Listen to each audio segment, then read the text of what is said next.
فضیلت الشیخ ابو زید ضمیر حفظہ اللہ کی شخصیت آج کے اس دور میں محتاج تعارف نہیں ہے، اور مبالغہ نہیں ہوگا اگر میں آپ کی شخصیت کے حوالے سے کچھ وضاحت کرنے بیٹھوں، بلکہ میں تو سمجھتا ہوں کہ سورج کو چراغ دکھانا ہے۔ آپ کے ذریعے سے نہ صرف پونا کے لوگ، مہاراشٹر کے لوگ، ہندوستان میں رہنے والے اردو زبان بولنے والے سمجھنے والے لوگوں کے لیے آپ کے دروس اور علمی بیانات ہیں، بلکہ دنیا کے چپے چپے میں، گوشے گوشے میں لوگ آپ سے جی بھر کر خوب علمی استفادے کر رہے ہیں، اور یہ آپ کا حق ہے۔ شیخ نے صرف آپ شیخ ابو زید صاحب کی صرف آڈیو اور ویڈیو جو انہوں نے دروس دیے ہیں صرف وہی نہیں دیکھیے، آپ شیخ کی مؤلفات بھی دیکھیے۔ انہوں نے اردو زبان میں کئی ایک کتابیں لکھی ہیں، وہ کتابیں اہل علم کے درمیان پہنچتی ہیں، وہ دیکھتے ہیں، اس سے مطمئن ہوتے ہیں، اور اس خود بھی استفادہ کرتے ہیں، اور دوسرے لوگ بھی ان سے استفادہ کر رہے ہیں۔ اور شیخ کے جو دروس ہیں، محاضرات ہیں، کئی ایک درس کے اندر میں خود بیٹھا ہوں، سبحان اللہ، اور شروع سے آخر تک مکمل درس، ایک نہیں کئی ایک درس میں نے اٹینڈ کیا ہے، اور اس موضوع سے متعلق جو ان دروس کے موضوعات تھے خوب میں نے استفادہ کیا۔ مجھے محسوس ہوا کہ شیخ نے جو جمع کیا ہے نصوص کو، قرآن اور احادیث اور سلف کے اقوال، اور اس کی جو توضیحات بہتر انداز میں پیش فرما رہے ہیں، یہ واقعی ہر ایک کے لیے مفید ہے، یہ واقعی ہر ایک کے لیے مفید ہے۔ تو آپ کے استفادے کا جو طریقہ رہا ہے وہ ممکن ہے کہ اہل علم کے سامنے مدارس کے اندر، جامعات کے اندر زانویہ تلمس طے کرتے ہوئے نہیں ہوا ہو، دوسرے اور طریقوں سے ہوا ہو، لیکن اس میں کوئی شبہ نہیں کہ جس راستے سے بھی آپ نے سیکھا اس کے جو نتائج اور آثار ہیں یہ لاجواب ہیں، اور سارے لوگوں کے درمیان ہیں، جس میں اہل علم بھی ہیں، اور اہل علم اسی بنیاد پر آپ کے دروس سے، محاضرات سے پورے طور پر مطمئن ہے۔ مجھے یاد پڑتا ہے اس موقع پر کہ شیخ کے دروس اس موضوع پر ہوئے ہیں، منہج سلف پر، ایک نہیں بے شمار دروس ہوئے ہیں منہج سلف کے حوالے سے۔ ایک سلسلہ آپ کا چلا ہے، مجھے بڑا اچھا لگا وہ سلسلہ،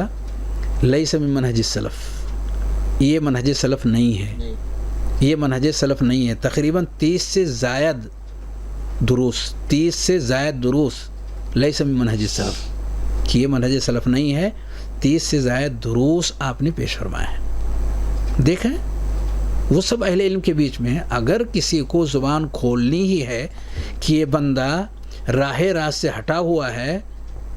تو عقیدے کے اعتبار سے، منہج کے اعتبار سے، اہل علم کا جو طریقہ رہا ہے ہر دور کے اندر،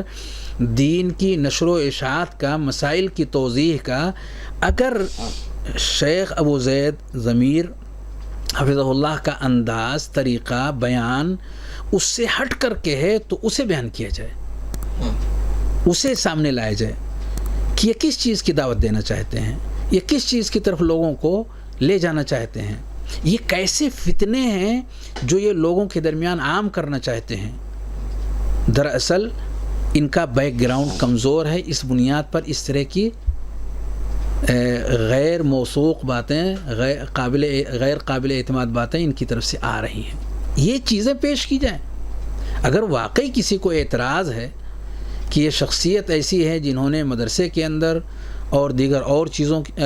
جامعات کے اندر اہل علم سے اس انداز پر علم نہیں سیکھا کہ ان کے پاس سرٹیفکیٹ آئے اور سندیں آئیں اور اس طرح کی چیزیں آئیں اور ان کو وہ سب چیزیں ہونی چاہیے، تو کم سے کم ان کے ذریعے سے جو چیزیں آ رہی ہیں ان چیزوں کا مقارنہ کیا جائے کہ یہ سلف صالحین کے راستے سے ہٹا ہوا ہے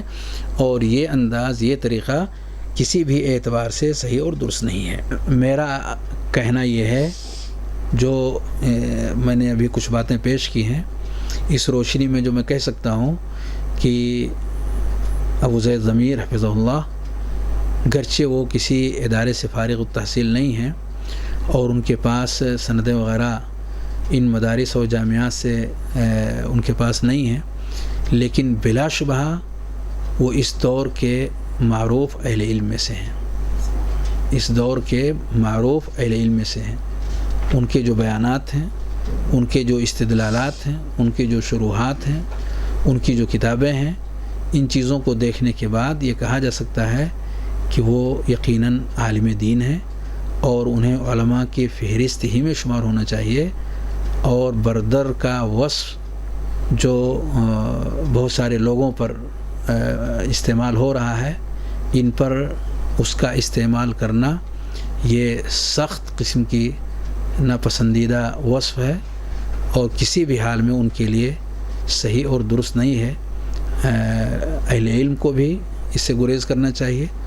اور دیگر اور جو لوگ ہیں پبلک اور عوام، ان کو بھی اس سے بچنا چاہیے۔ جس کا جو درجہ ہے وہ درجہ دینا یہ عدل اور انصاف ہے۔ انزل الناس منازلہم، جیسا کہ بہت سارے اقوال کے ذریعے سے میں نے ذکر کیا کہ انسان کے اعمال اور اس کے آثار اس کی صحیح اس کے صحیح درجے کی رہنمائی کر رہی ہیں۔ ان کے ذریعے سے ہم تمام جس نتیجے تک پہنچ سکتے ہیں یہ وہی نتیجہ ہے جس کا لوگوں نے انکار کیا یا چند لوگوں نے انکار کیا اور ان کے عالم ہونے کے بجائے ان کو بردر کی فہرست میں شامل کیا۔ میں آج کے اس درس کی روشنی میں میں کہنا چاہوں گا کہ شیخ ابو زید ضمیر حفظہ اللہ ہندوستان میں پائے جانے والے جو مسلمان ہیں ان کے لیے ایک نعمت غیر مترقبہ ہے، ایک بہت بڑی نعمت ہے اور بہت بڑا تحفہ اور ہدیہ ہے کہ اللہ نے ان کی شکل میں لوگوں کے درمیان ایک ایسے شخص کو کھڑا کیا کہ جنہوں نے دین کو بہت اچھے سے سمجھا، دین کے اکثر مسائل کو انہوں نے بہت بہتر انداز میں سمجھا اور بہت بہتر انداز میں اس کی توضیح اور تشریح کیا، خوب جم کر کے انہوں نے ان باتوں کو لوگوں کے درمیان پیش کیا۔ اور الحمدللہ اکثر چیزیں، میں کل اس لیے نہیں کہہ رہا ہوں کہ کل سے مجھے واقفیت نہیں ہے کہ میں نے ان کی ساری چیزیں دیکھی ہیں، لیکن چند چیزیں ہی باقی چیزوں کی طرف گائیڈنگ اور رہنمائی کر دے رہی ہیں کہ الحمدللہ جو بھی چیزیں ان کی طرف سے آئی ہیں وہ منہج سلف کے مطابق ہیں، صحیح منہج کی صحیح نشاندہی اور صحیح گائیڈنگ اور صحیح رہنمائی الحمدللہ انہوں نے ہر ایک کی ہے، ہر درجے پہ کی ہے اور ہر علاقے اور ملک کے چپے چپے اور گوشے گوشے میں انہوں نے جا جا کر کے اسے کی ہے، اور اہل علم اور غیر اہل علم ہر ایک کے درمیان انہوں نے کی ہے، ملک اور بیرون ملک، خاص طور سے سعودی عرب کئی بار وہ الحمدللہ دعوت الجالیات کے اسٹیج پر انہوں نے بہت دروس اور محاضرات پیش کیے ہیں اور پسندیدگی کی نگاہ سے اہل علم کی طرف سے جو کہ سعودی عرب میں موجود قابل ذکر اہل علم موجود ہیں ان کی طرف سے پسندیدگی کی نگاہ سے دیکھا گیا ہے۔ الحمدللہ یہ موضوع ہی نہیں ہے کہ اس پر گفتگو کیا جاتا، لیکن لوگوں نے ذکر کیا تو میں نے مناسب سمجھا کہ چند باتیں اس تعلق سے پیش کی جائیں۔